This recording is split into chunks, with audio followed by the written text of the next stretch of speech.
हरे कृष्णा, राधे राधे।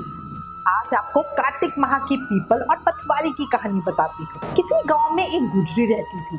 गुजरी मतलब जो गुजर जात की। उसके पति और बेटा काम करने गांव से बाहर गए। घर में सिर्फ गुजरी और उसकी बहू थी। उनके पास एक ही गाय थी। सास ने एक दिन अपनी बहू से कहा कि जा तू ये दूध दही बेच आ। बहू इससे पहले कभी ऐसे बाहर कुछ बेचने गई नहीं थी, पर सास की बात कैसे मना करे। वो दूध दही बेचने गई तो रास्ते में उसने देखा कि कार्तिक माह में औरतें पीपल सींचने आई हैं। वह उन्हें देखकर बैठ गई और उसने औरतों से पूछा, तुम ये क्या कर रही हो? औरतों ने जवाब दिया कि हम पीपल और पतवारी सींच रही हैं। बहू को कार्तिक माह के बारे में कुछ नहीं पता था। उसने ऐसा पहली बार देखा था। उसने फिर उन औरतों से पूछा, ऐसा करने से क्या लाभ होता है? उन औरतों ने जवाब दिया, ये कार्तिक माह में किया जाता है। कार्तिक माह का बहुत प्रभाव, पूरा कार्तिक ऐसा करने से अन्न धन की प्राप्ति होती है। अगर किसी का पति वर्षों से बिछड़ा हुआ हो तो वो भी मिल जाता है। सारी बातें सुनकर बहू बोली, तुम जो पानी से सींच रही हो मैं तो दूध दही से सींचूंगी। अब बहू सच्चे मन से हर रोज आती और सारे दूध दही से पीपल और पतवारी को सींच जाती। वहीं औरतों के पास बैठी रहती, उनसे कार्तिक महत्तम सुनती, कार्तिक की कहानियां सुनती। भगवान विष्णु के लिए उसके मन में सदा भाव तो बचपन से ही था, पर कार्तिक में ऐसे पूजा करते हैं ये उसे नहीं पता था। वो घंटों वहीं बैठी रहती, भगवान को याद करती रहती। उसकी सास सोचती कि रोज उसे आने में देर होती है क्योंकि उसे दूर दूर जाना पड़ता है बेचने के लिए।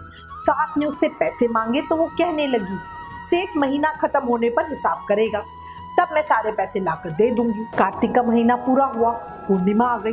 अब बहू को डर क्या करे, सास तो पैसे नहीं मिलने पे बड़ा चिल्लाएगी। बहू वही पीपल और पतवारी के पास धरना दे के बैठ गई। पीपल ने उससे पूछा कि तू यहाँ क्यों पड़ी है?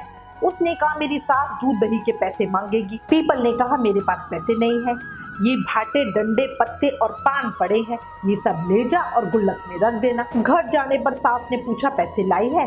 तब उसने कहा, हाँ मैंने गुल्लक में रख दिए। सास ने गुल्लक खोलकर देखी तो उसकी आंखें फटी की फटी रह गई।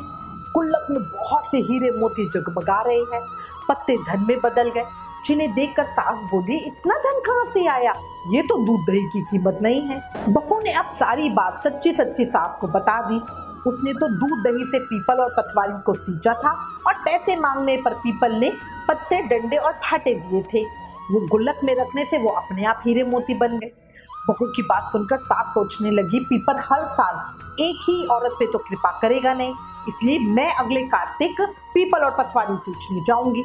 बहू ने कहा, बहुत अच्छा सासू जी, कार्तिक के देव सब पर कृपा करते हैं। पूरा साल बीता, फिर से कार्तिक का महीना आया। अब की बार सासू घर से दूध दही लेकर निकली, पर सासू ने सोचा सारा दूध दही पेड़ में डालकर क्या होगा, बर्बाद ही होगा। इसलिए साथ दूध दही तो बेच आती और दूध दही की हांडी धोकर पीपल और पतवारी पर चढ़ा देती। कार्तिक का महीना बीता, पूर्णिमा आई। पूर्णमासी से एक दिन पहले घर आकर सास बहू से कहती है कि तू मुझसे पैसे मांग।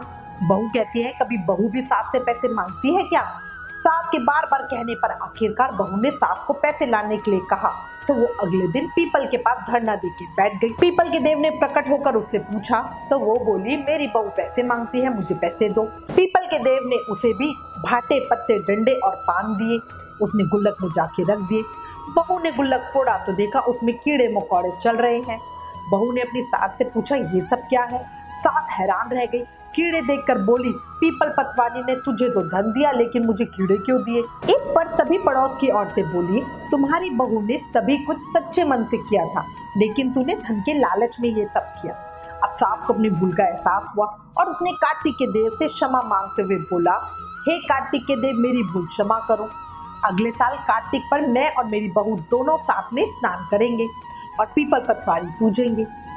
हे पीपल के देव और पतवारी माता, जैसे आपने बहू को दिया वैसे ही इस कहानी को सुनते, हुकारा भरते, बोलते सबको देना। बोलो कार्तिक के देव की जय, पीपल देवता की जय, पतवारी माता की जय।